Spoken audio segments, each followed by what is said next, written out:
Certains pouvoirs surnaturels permettent-ils de prédire l'avenir ou d'influencer les événements? Ceux qui pratiquent le spiritisme, l'astrologie et le tarot pensent que oui. Certains essaient de le prouver, comme Aleister Crowley. Il pensait qu'en se concentrant, il pouvait soumettre quiconque à sa volonté. Dans les années 20, alors qu'il marchait dans les rues de New York avec son ami William Seabrook, il apporta la preuve de ses pouvoirs. Seabrook lui demandait une démonstration. Crowley pointa du doigt un homme dans la rue. Il se mit à imiter sa démarche. Puis il s'accroupit et se releva. La personne qu'il imitait glissa et tomba. Et puis se releva en se demandant ce qui s'était passé. C'était une démonstration du nouveau pouvoir de Crowley. C'est une anecdote connue dans le milieu de l'occultisme. Elle prouve l'existence du concept d'action à distance.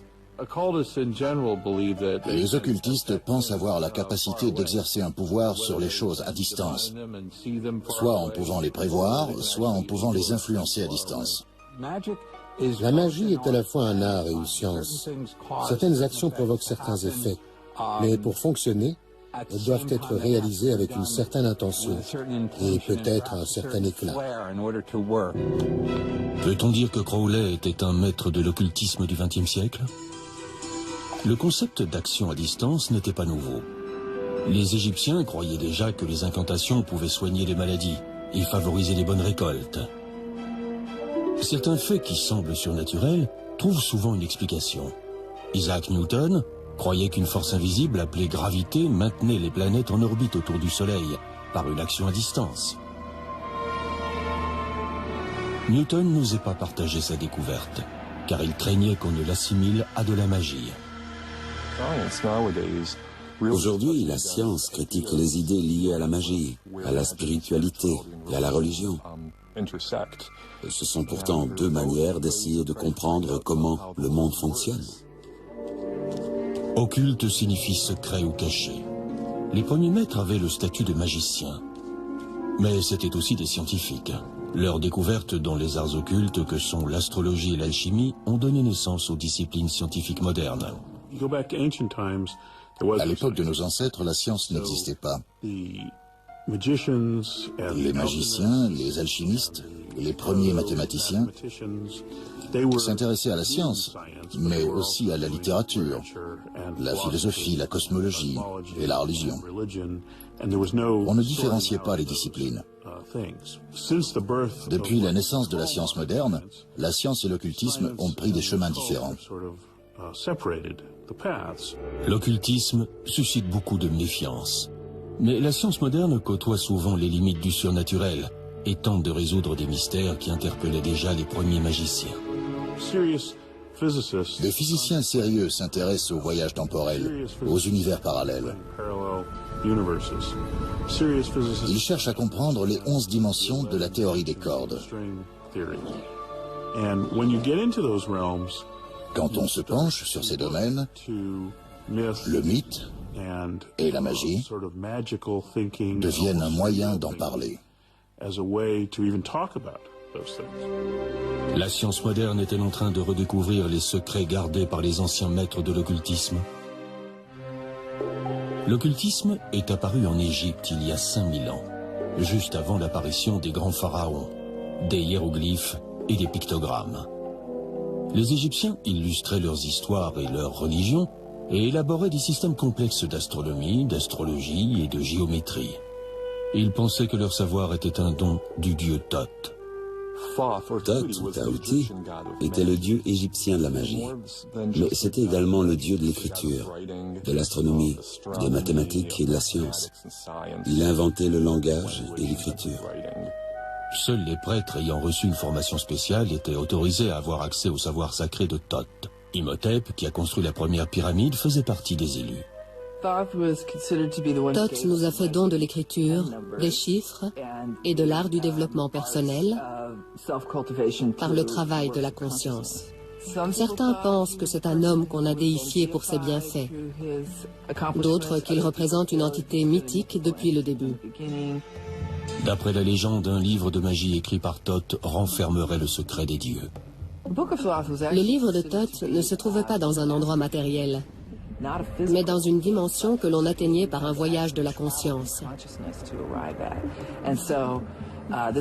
C'est probablement un des premiers exemples de channeling, où on entre dans un certain état d'esprit, on entre en contact avec l'énergie de Thoth, et on se laisse guider par cette conscience aux langues et aux codes multiples. Pour décrire le livre de Thoth, on peut prendre une construction telle qu'une pyramide ou le sphinx. Les enseignements qu'ils contiennent forment les pages du livre de Thoth. Toutes les mesures, les mots, les concepts font partie du livre de Thoth. On n'a jamais retrouvé le livre de Thoth. On dit que le dieu l'aurait enterré sous le Nil et l'aurait protégé par un sortilège mortel. Les archéologues contemporains ont découvert que la plupart des connaissances que les Égyptiens attribuaient à Thoth provenaient des Babyloniens. 400 ans avant Jésus-Christ, ils furent les premiers à mesurer le mouvement des planètes. Ils inventèrent la bague, le premier boulier, ainsi que les premières formes d'astrologie et d'astronomie. Ce savoir se diffusa en Égypte et contribua au développement d'une des plus grandes cultures de l'histoire. Comme les Égyptiens, les Babyloniens pensaient que leur connaissance était un don de Dieu. Chaque temple était un observatoire, un site d'où l'on pouvait observer les planètes. La divination est l'art de comprendre la volonté des dieux. Il nécessite la capacité de pouvoir lire leurs messages. Pour comprendre leur monde, les Babyloniens avaient recours à un des arts occultes les plus anciens, celui de la divination, ou l'accès au monde surnaturel.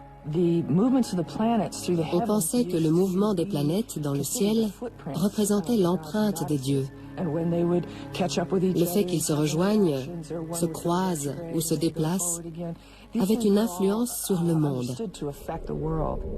À l'âge de la pierre, les chamans invoquaient les esprits pour que la chasse soit bonne.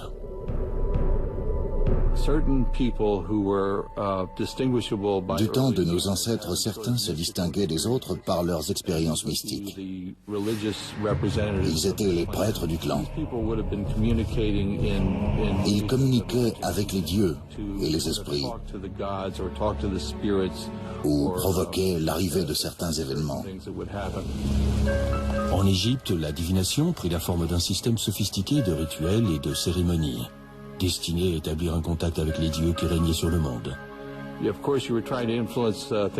Ils essayaient d'influencer leur succès en affaires ou la qualité des récoltes grâce à des rituels, des incantations et des symboles. Le pharaon était le chef religieux. C'est probablement lui qui dirigeait les pratiques religieuses et magiques. Ce qu'on appelle la magie cérémonielle, c'est-à-dire l'ensorcellement, les paroles magiques, les incantations, nous a été légué par les Égyptiens. Lorsque les commerçants du pharaon propagèrent leur savoir dans tout le bassin méditerranéen, la magie devint un art concret. Ils élaborèrent un alphabet qui représentait les sons, les chiffres, les signes astrologiques, les planètes et les signes du ciel. Cet alphabet permettait d'épeler les mots sacrés, de compter, calculer et faire de l'astronomie. Petit à petit, on oublia l'origine sacrée de ces disciplines. En 1212 avant Jésus-Christ, Ramsès II, le dernier grand pharaon d'Égypte, mourut. La terre du Nil fut conquise par l'armée des envahisseurs. Les secrets occultes se perdirent, mais pas à jamais. Après le déclin de l'extraordinaire culture égyptienne, une autre civilisation vit le jour en 600 avant Jésus-Christ, la Grèce. C'est à cette époque que naquit Pythagore, un des plus grands esprits de l'histoire. Notre alphabet, les bâtiments qui nous entourent et même la musique que nous écoutons portent en eux l'influence de ce brillant philosophe. Dans sa quête de sagesse, Pythagore voyagea à la recherche de savoirs occultes perdus, qu'il trouva dans les écoles des mystères de différentes cultures. À partir des différents enseignements qu'il avait acquis, il créa une nouvelle discipline basée sur les nombres, la philosophie. Il pensait que les mathématiques, la philosophie et la compréhension du divin ne faisaient qu'un. Il n'a rien inventé, mais on peut dire qu'il a rassemblé les savoirs du monde pour les appliquer de manière pratique. Pour Pythagore, les nombres étaient l'élément fondamental de la création. Si l'on observe la science d'aujourd'hui, on remarque que les constantes mathématiques sont omniprésentes. Pi, la vitesse de la lumière, la force de gravité. L'idée que les nombres décrivent le monde semble tenir la route. En 518 avant Jésus-Christ, Pythagore ouvrit une école dans la région de Crotone, dans le sud de l'Italie. Ses disciples, élus avec soin, portaient le nom de Mathematikoi. Ils recevaient d'abord une initiation stricte de 3 ans, suivie de 5 ans de silence absolu, puis de 5 ans de formation. Alors seulement les étudiants étaient prêts à étudier les mystères sacrés des nombres. Il voulait former des philosophes à son image. Pour être admis dans son école, il fallait être discret et discipliné. Pythagore fit du système numérique des Babyloniens une science sacrée. Pour eux, les nombres étaient synonymes de Dieu. Et être en contact avec les nombres signifiait l'être avec Dieu. Cette croyance a donné naissance à toute une symbolique qui plus tard devint la numérologie, la Kabbale, etc. Pythagore découvrit une croyance commune aux écoles des mystères, selon laquelle la création tout entière ne faisait qu'un avec Dieu. Il expliqua les mathématiques sacrées en montrant comment 1 se divise en 2, comment le 2 se transforme en 3, le 3 s'ouvre et se décompose en 10 000 éléments. On retrouve la même histoire dans le Yi King et d'autres documents anciens. Beaucoup ont essayé de comprendre comment on obtient des nombres à partir du tout.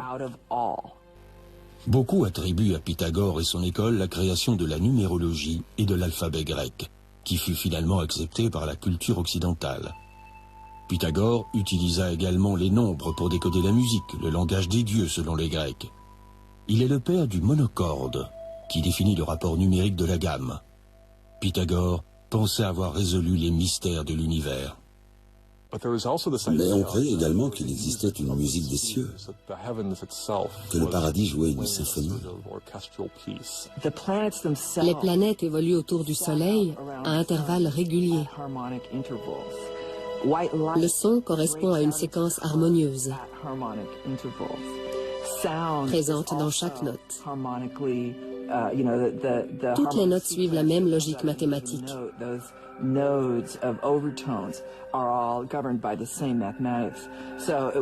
C'est Pythagore qui élabora la mathématique harmonique pour l'Occident. Hélas, l'exclusivité de l'école de Pythagore causa sa perte. En 508 avant Jésus-Christ, l'école fut incendiée. On attaqua ces écoles, qui furent détruites. Certains disciples furent tués. Pythagore lui-même s'enfuit dans la campagne et mourut. On ignore ce qu'il s'est passé. Certains disent qu'il s'est suicidé, mais sa mort reste un mystère. On fit disparaître la société. Mais la philosophie de Pythagore inspira les générations suivantes. Aristote en fit une science. Cependant, l'arrivée du christianisme jeta un voile sur la science et l'occultisme pendant 1000 ans. Pendant les 15 premières années du christianisme, les connaissances occultes furent bannies. Quand la religion judéo-chrétienne s'imposa en Occident, la magie fut proscrite. Elle devint un sujet tabou. Les prêtres étaient l'intermédiaire entre le peuple et Dieu. Ils jouissaient également d'une grande influence politique. L'Église établit une hiérarchie. Elle avait imposé l'idée que le pape détenait la parole de Dieu et qu'il la transmettait au peuple. L'Église s'allia également à certains monarques. L'Église conservait un accès exclusif à l'autorité divine. Comme dans tous les cercles fermés, si tout le monde pouvait les imiter, ils ne pouvaient plus se prétendre exceptionnels. Pendant des siècles, l'Europe occidentale vécut sous le contrôle de l'Église. Au Moyen Âge, La magie était considérée comme un acte de rébellion antichrétien et contre l'autorité. L'Église condamna les occultistes, car elle considérait qu'un simple individu ne pouvait pas accéder directement à Dieu. Ils critiquèrent la hiérarchie de l'Église, le clergé et l'Église en tant que lieu de culte. Ils déclarèrent « Vous n'avez pas besoin de cela, vous devez découvrir l'étincelle divine en vous. »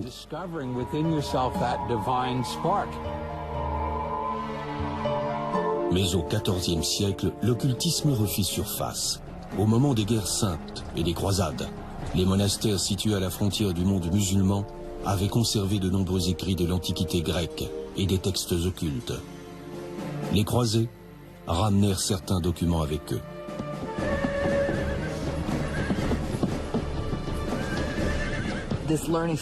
Ce savoir se dévoila petit à petit.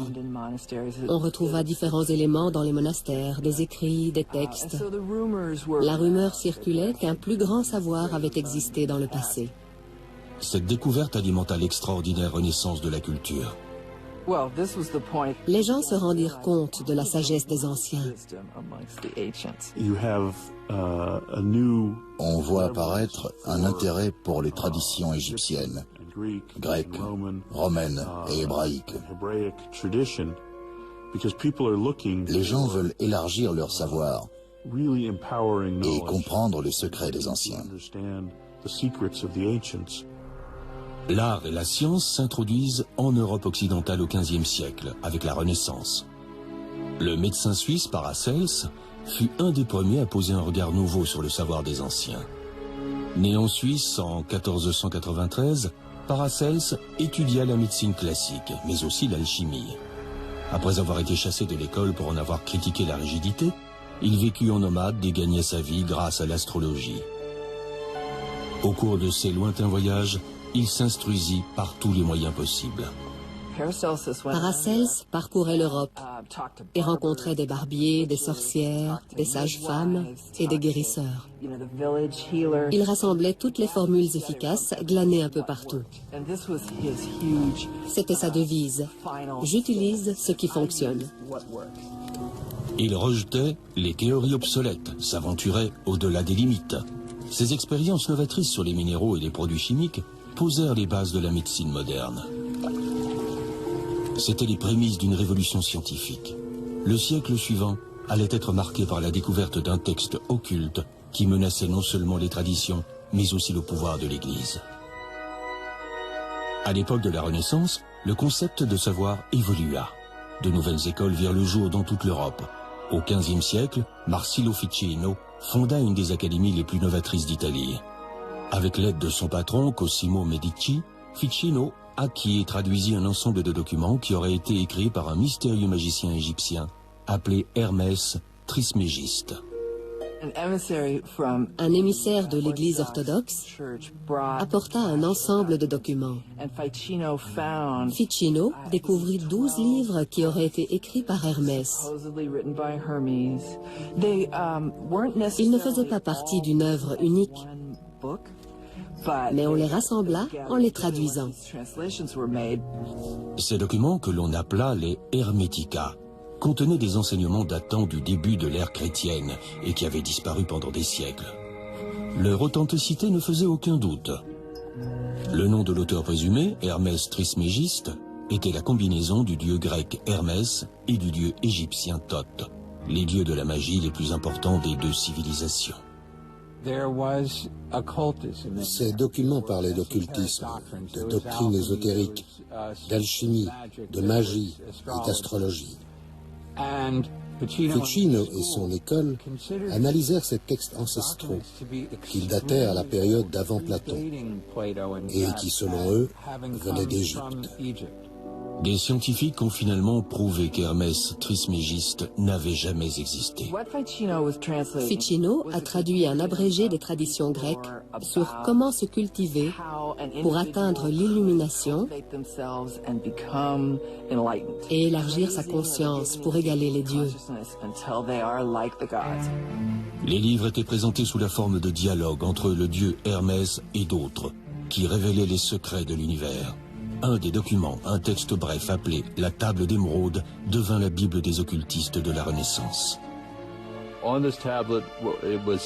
dit que cette table comportait une douzaine de formules qui commençaient par « ce qui est en bas est comme ce qui est en haut ». C'était la structure de l'univers. La structure des étoiles et du grand univers se répète sur Terre. Les Hermetica reprenaient l'enseignement des anciennes écoles des mystères, selon lequel l'humain possède une nature divine. C'est l'objectif de l'initiation à l'hermétisme. L'idée était de dépasser notre statut de mortel et de nous ramener à notre état ultime d'être spirituel. L'hermétisme charma les érudits de la Renaissance. L'occultisme perçait à nouveau. L'idée des Hermetica, selon laquelle il existait un lien direct entre l'humain et Dieu, menaçait-elle l'autorité de l'Église? La découverte des Hermetica pendant la Renaissance fut à l'origine d'une nouvelle génération d'occultistes, qui voulaient associer la religion à la science et à la magie. Une entreprise dangereuse dans une société régie par le christianisme. John Dee risqua sa vie pour étudier les enseignements des Hermetica. John Dee était un génie. Il incarnait l'idéal de l'être illuminé, doté d'une compréhension spirituelle de sa mission sur Terre et d'une intelligence supérieure. Mais comme Pythagore avant lui, il paya le prix fort pour avoir osé chercher la sagesse des dieux. John Dee, grande figure de la Renaissance, suivit les traces de Paracelse. Ses expériences lui permirent de devenir un talentueux scientifique, un inventeur, un mathématicien, un brillant cryptographe et un pionnier dans le domaine de la navigation. Mais c'était aussi un occultiste, un sorcier et un astrologue. Il fut même l'astrologue attitré de la reine Élisabeth d'Angleterre. Il voulait rester en phase avec la pensée de son temps. À l'époque, on ne faisait pas de distinction entre la magie et la science. Et il cherchait à comprendre le monde qui l'entourait. Lorsque la reine Élisabeth accéda au trône en 1558, elle nomma John Dee astrologue de la cour. Mais son influence ne se limita pas à cela. Le grand magicien d'Angleterre était également l'espion de la reine. Il participait aux intrigues politiques. La reine lui faisait confiance. Mais il travaillait également en coulisses dans toute l'Europe pour réduire le pouvoir de l'Église et instaurer celui du protestantisme.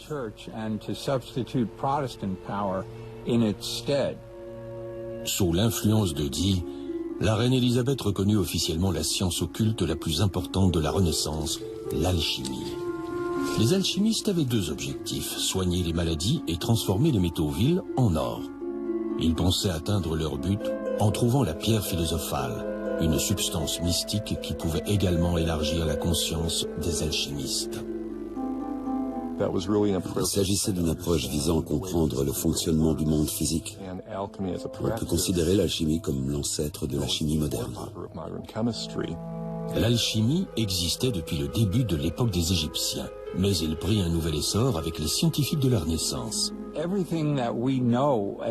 La science moderne est un héritage des alchimistes.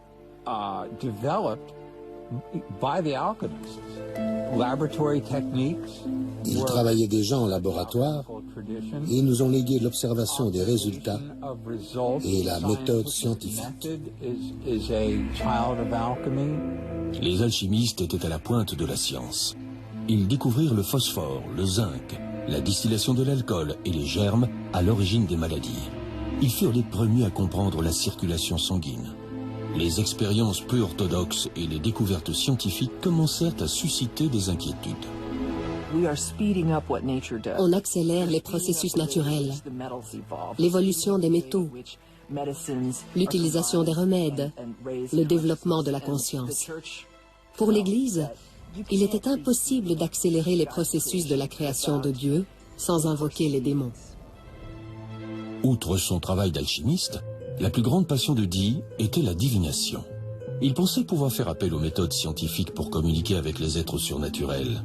L'obsession de Dee d'entrer en contact avec les anges aura des conséquences désastreuses. L'art de manipuler les objets tels que les os, les feuilles de thé, avait été transmis par les musulmans au XIVe siècle. Il devint une méthode très populaire pour lire l'avenir. Mais Dee utilisait la cristallomancie comme méthode de divination. Il scrutait une boule de cristal qui reflétait des informations surnaturelles. La cristallomancie est une pratique très ancienne. On regarde dans du verre, un miroir, de l'eau, tout ce qui possède une surface possédant un reflet, pour observer l'aspect spirituel caché derrière l'aspect matériel.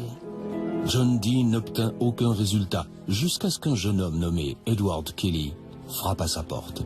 Kelly était capable d'entrer en contact avec le monde des ombres. Edward Kelly mirait dans un cristal d'améthyste. Il décrivait ce qu'il voyait, tandis que John Dee prenait note des communications. Kelly commença à recevoir des messages des anges. Il parlait une langue qu'il appela l'Énochien, d'après le livre biblique perdu d'Enoch. Ces transmissions sont les premiers exemples de ce qu'on appelle aujourd'hui le channeling. Les pratiques de Dee et Kelly étaient tout à fait nouvelles. Elles ne se basaient pas sur la tradition. En réalité, il parlait une langue nouvelle. Le vocabulaire et la syntaxe de l'Énochien sont tout à fait cohérents. Et Kelly, qui n'était pas particulièrement instruit, n'aurait pas pu l'inventer. Il n'aurait pas pu créer un tel mensonge. Dee et Kelly partirent pour un tour d'Europe afin de partager leurs découvertes, à l'époque où l'Inquisition lança un nouvel assaut contre les hérétiques. Il suffisait du moindre changement dans l'environnement politique ou religieux pour que ce qui avait été considéré comme incroyablement génial devienne démoniaque et inquiétant. Quand Dee rentra en Angleterre, il découvrit qu'on avait détruit sa bibliothèque et ses instruments scientifiques et occultes. La cour lui tourna le dos. Cet homme qui fut autrefois un scientifique novateur finit sa vie sans le sou et accusé de sorcellerie.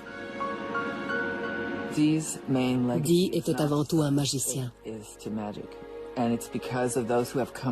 Ses successeurs se sont basés sur son travail pour créer un nouveau point de vue, qu'il s'agisse d'art de la conscience, de magie cérémoniale ou de divination, selon des paramètres modernes. La chute de John Dee marqua le début du déclin de l'occultisme. L'Église déclara que ce type de pratique était l'œuvre de créatures possédées par le démon. Du XIVe au XVIe siècle, plus de 40 000 personnes furent exécutées pour sorcellerie. Les idées occultes s'ancrèrent dans les traditions de sociétés secrètes, telles que la franc-maçonnerie et l'ordre de la Rose. Les idées se transmettaient parmi les sociétés et les organisations secrètes, car elles étaient puissantes et dangereuses. Dangereuses pour le maintien des traditions, pour la religion établie. Ce sont donc des thèmes associés aux sociétés secrètes. Les sociétés secrètes se développèrent dans toute l'Europe. Elles furent instrumentalisées à l'époque des Lumières du XVIIIe siècle. Elles jouèrent également un rôle dans la fondation de la démocratie américaine. Vers la moitié du XIXe siècle, ces organisations se vidèrent de leurs membres, car elles traitaient davantage de questions de société que d'occultisme. Qu'est-ce qui a fait renaître l'occultisme? À New York, deux sœurs peu ordinaires éveillèrent une obsession nationale pour l'occultisme. La magie captivait à nouveau l'imagination. Le 31 mars 1848, les sœurs Lee et Margaretha Fox déclarèrent publiquement avoir contacté les esprits et déclenchèrent immédiatement une fascination pour la communication avec les morts chez les Américains. Les sœurs Fox utilisaient une technique appelée la séance, qui devint un des passe-temps les plus populaires aux États-Unis. Les gens se réunissaient dans une pièce sombre avec un médium qui tentait d'entrer en contact avec le monde des esprits. On entendait tinter des tambourins et des clochettes. Et le médium exsudait de l'ectoplasme par les narines ou la bouche. Il s'agissait d'une sorte de substance spirituelle qui permettait aux esprits d'apparaître. Parfois, le médium servait simplement de canal par lequel les morts pouvaient s'exprimer. Beaucoup d'adeptes du spiritisme espéraient apporter des preuves scientifiques de l'existence et de l'immortalité de l'âme. C'est à cette époque que fit son apparition Madame Blavatsky, une Russe qui s'installa à New York au moment où le spiritisme était le plus populaire. Elle devint rapidement le décodeur autoproclamé des cultes secrets anciens. Elle avait grandi dans une splendide bibliothèque ésotérique que son père avait constituée. Elle pouvait établir les liens entre différentes cultures, paradigmes ésotériques et enseignements spirituels. Elle voulait corriger les erreurs du christianisme en intégrant le mysticisme et la spiritualité des autres cultures. Née en Ukraine en 1831, Blavatsky fut mariée très tôt. Elle abandonna son mari pour voyager à travers le monde pendant 10 ans. Elle disait avoir étudié avec des adeptes du mysticisme en Inde et au Tibet. La médium exotique qui fumait le cigare fit sensation dans les cercles occultes. Elle refusait les limites. C'était une personne extrêmement instruite. Les gens se demandaient comment un esprit si vif pouvait se trouver dans le corps d'une femme, bouleverser les traditions et créer une telle inspiration. À New York, tout le monde parlait des sciences de Blavatsky. De mystérieuses lettres apparaissaient, écrites par des maîtres spirituels qu'elle nommait la Grande Fraternité Blanche. Blavatsky n'hésitait pas à profiter de la popularité de ses séances au profit de sa cause personnelle. Elle mettait en place des effets spectaculaires pour matérialiser des lettres écrites par des maîtres supérieurs qui donnaient des instructions par son intermédiaire. La fraternité lui dicta 2 livres qui formèrent la base d'une nouvelle science du mysticisme, la théosophie. Blavatsky a écrit 2 œuvres principales colossales, Isis révélée et la doctrine secrète. Il s'agissait des enseignements secrets de cette fraternité orientale, l'initiation des écoles des mystères. Elle modifia complètement le paysage spirituel de la civilisation occidentale en introduisant ces concepts.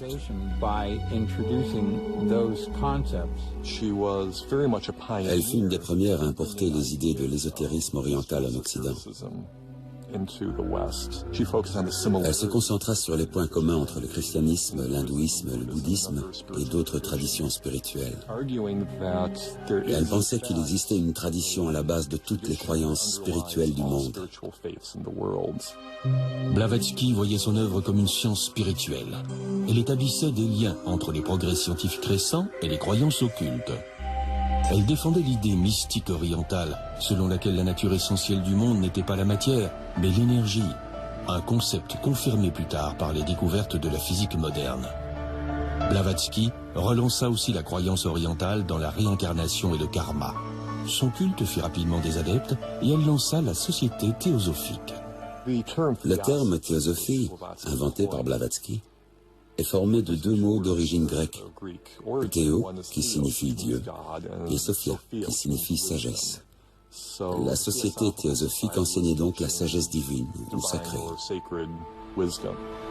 La société théosophique se développa à l'étranger et existe toujours dans beaucoup de pays. Les disciples de Blavatsky l'appelaient la mère du New Age. Mais malgré le charisme de Blavatsky, elle fut rapidement victime de son succès. À l'époque où elle devint célèbre, le marché du spiritisme, du channeling et des séances où on appelait les ancêtres disparus s'était développé dans tout l'Occident. Pour elle, c'était de l'escroquerie. Elle voulait représenter un modèle authentique au concept plus large.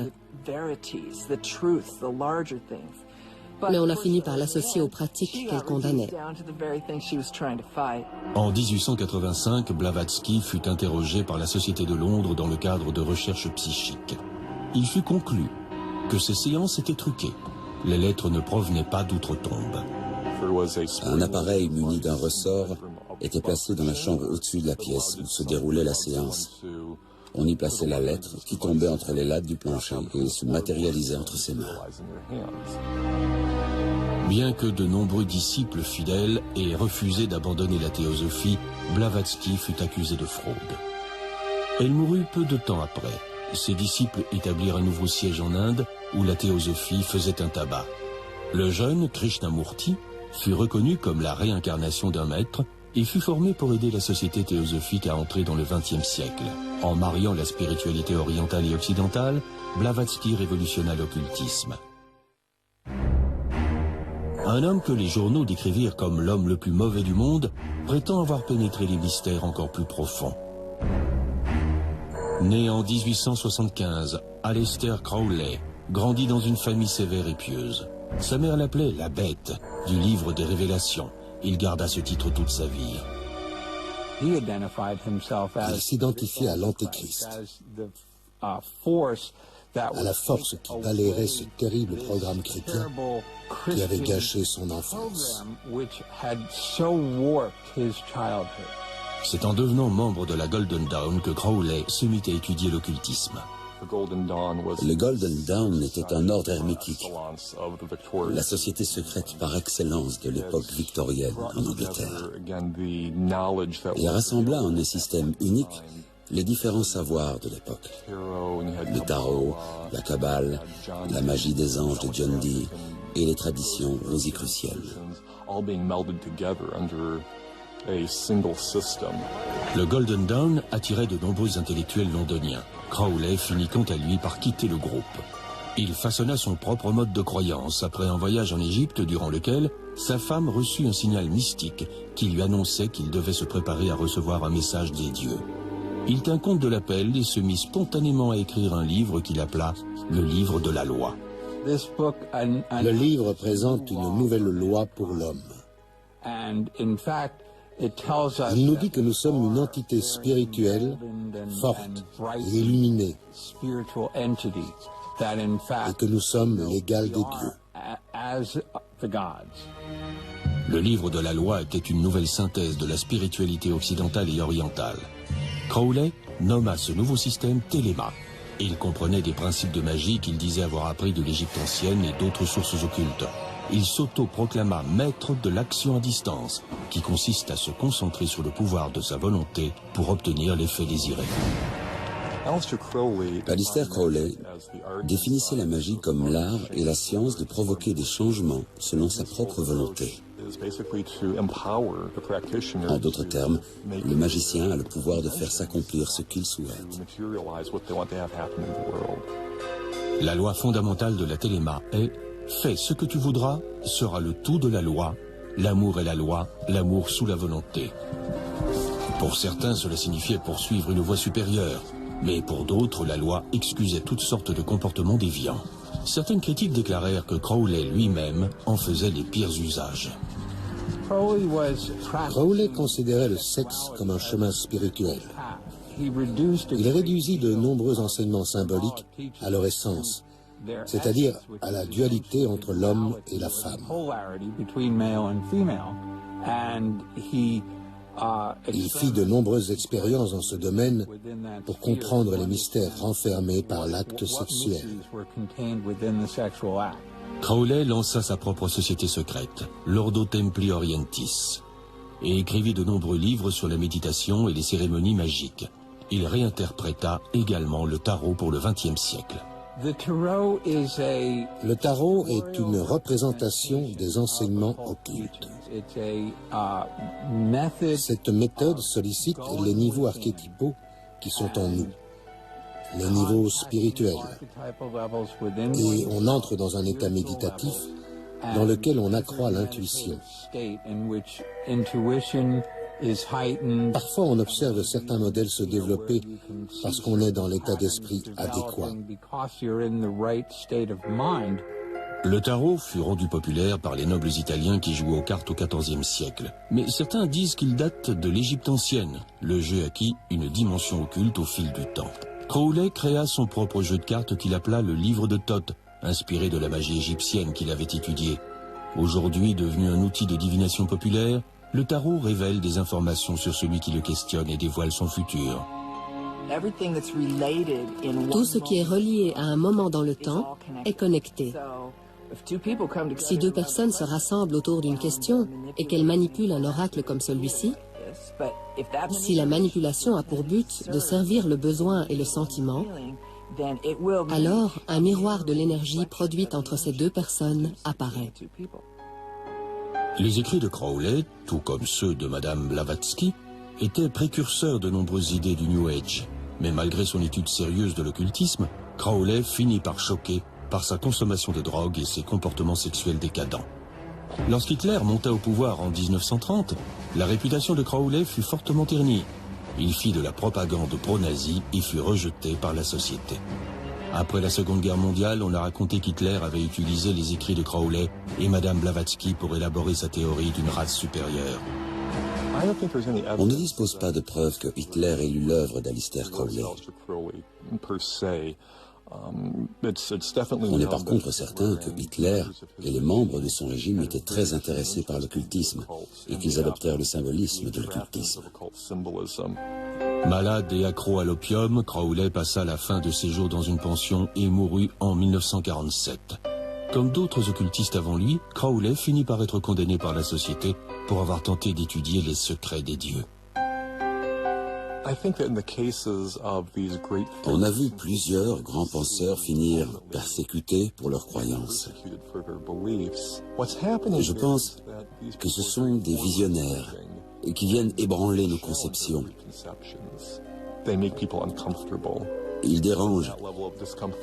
Et c'est justement cet inconfort et cette peur qui poussent les gouvernements et les institutions à museler ceux qui s'expriment ainsi.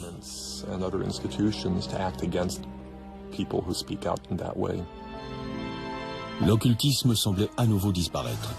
Il fallut attendre la drogue, la révolte et la révolution sociale des années 60 pour qu'il fasse une nouvelle apparition.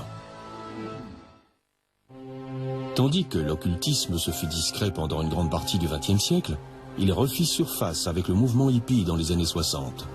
Les grands gourous tels que le Maharishi et Timothy Leary conseillaient d'entrer dans des états de conscience altérés pour atteindre des niveaux plus élevés de connaissance de soi. L'individualisme devint l'objectif de millions de jeunes qui rejetèrent la religion traditionnelle pour trouver leur chemin personnel vers Dieu. Dans les années 80, les idées du New Age étaient très répandues. Les écrits de Madame Blavatsky servirent de base pour réinterpréter l'occultisme et la réputation d'Aleister Crowley retrouva de son prestige. On observe un grand regain d'intérêt pour l'occultisme. Crowley devient une icône de la culture pop. Il figure sur la pochette de l'album Sgt. Pepper's The Beatles. Jimmy Page et David Bowie lui portent un grand intérêt. On assiste donc à la renaissance de Crowley dans les années 60 et 70, qui restera un personnage populaire par la suite. Les croyances occultes font maintenant des millions d'adeptes, qui font leur choix parmi les nombreux concepts afin de créer leur propre chemin spirituel. Mais l'occultisme suscite toujours la méfiance. De nombreux adeptes de l'occultisme le décrivent comme une quête mystique moderne.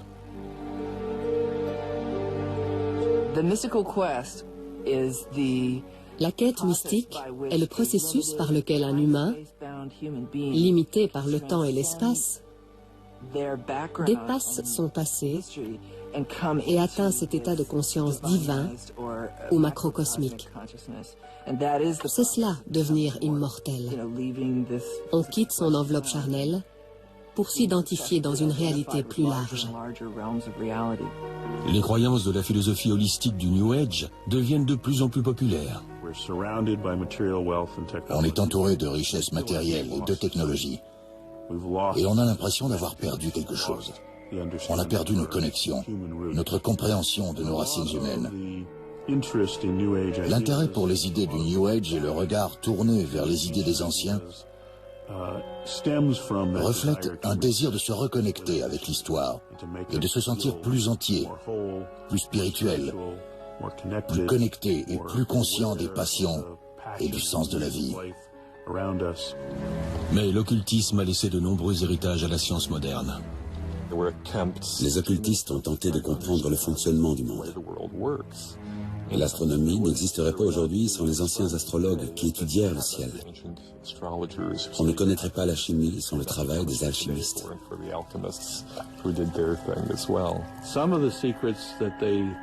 Un des domaines secrets sur lesquels ils travaillaient était la vie éternelle. Pouvoir être épargné par la maladie. Il y avait aussi la transformation de la matière en or, mais aussi celle de l'humain en un dieu.